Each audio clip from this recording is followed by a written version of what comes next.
Well, we do have positives to note at the moment. On a global scale, we've got US equity indices continuing to push higher. They're sitting about 1 to 2% off their post-crisis highs.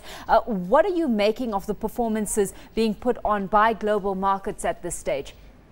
Well, I think it is a very good showing at the moment. I think the USA yesterday was led mainly by the financial stocks, where it was expected that the bill being considered by Congress regarding how banks will be treated will maybe perhaps be watered down, and I think the market perceived that well. And also Citigroup coming out saying that that things are looking better, the prospects are looking better for them. So yes, a very good showing in the world markets. That led us to Asia also closing well. And also in Australia we saw that, and that has now filtered on into our markets. And yes, a very good showing out of the United States and a very good lead into our markets. Well, in this context, as I was saying earlier, we've had reports showing that emerging market funds saw record inflows last week. We had data out of both BISA and the JSE showing that foreigners have pumped 9 billion rand into South Africa so far this month. So global sentiment clearly beneficial for us in terms of foreign investment coming our way.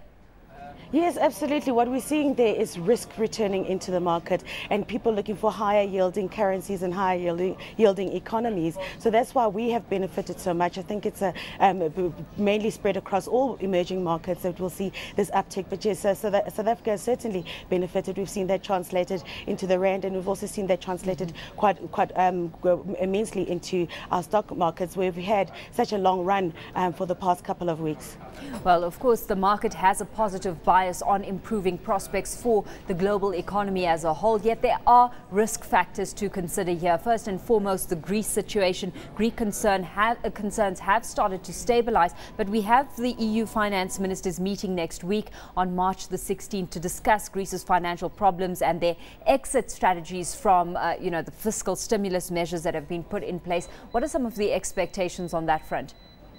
Yes, I think, the German Chancellor did come out saying that, solving Greece's debt problems, and what's going on there is, the first step into helping the EU and into changing global sentiment. I think it's also been mainly about global sentiment and what people's expectations are versus what hard numbers are. And I think, looking at the data, the economic data that has been coming out, that has also been spurring us along and been trying to, I think the focus now is less so on economic data, but more so on the risks that Greece imposes, and also on the risks of risk appetite leaving our economies especially, and then obviously that will affect what happens in commodities, that would affect what happens in the currencies as well as our stock markets. Well, talking about data, we saw very strong activity and inflation data out of China yesterday, and with that, concerns have now been raised that we could see China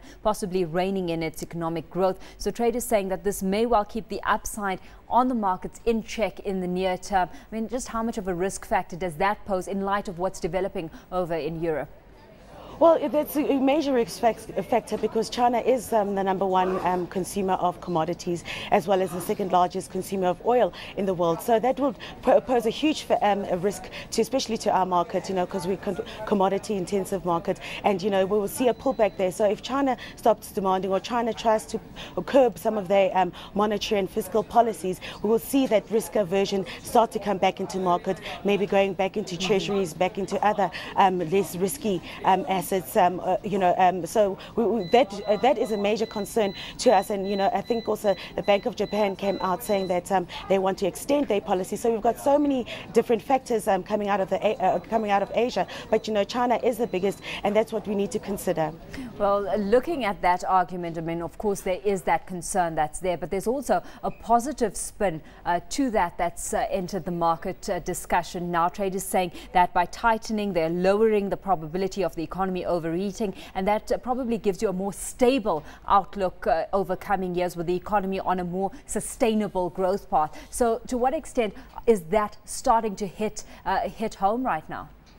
I think that was the intention of the Chinese government initially, is just to, to take out excess liquidity and just to help the market at least become more sustainable, their market become more sustainable, and therefore the world become more sustainable. But that, we've got the United States on the other hand, where their economic data is also paramount to the world, to the global economy. And when they come out, and come out with conflicting results, it does tend to confuse traders, and I think adds a little bit to the volatility. So, it's two sides of one coin, where China is trying to curb things and America is trying to stimulate growth on their side, because their economy needs it a little bit more than China does at the moment. Well, having said that, it's a really good economic news that the markets are after this afternoon. What's your outlook as we wrap this week up? Because a lot is hinging on US retail sales and consumer confidence numbers later today.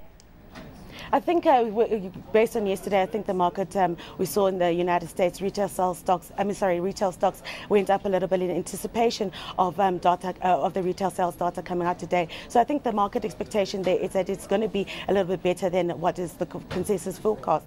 But as you mentioned earlier, it's anybody's game. We don't know what's going to happen, and they had weather issues last month in January, so that could affect the outcome there. But I think what we expect from our market is, as it always happens towards the later trading sessions, maybe we'll see it go down slightly in anticipation of those numbers, and then when those numbers do come out, we'll see a better reaction or a proper reaction to those numbers.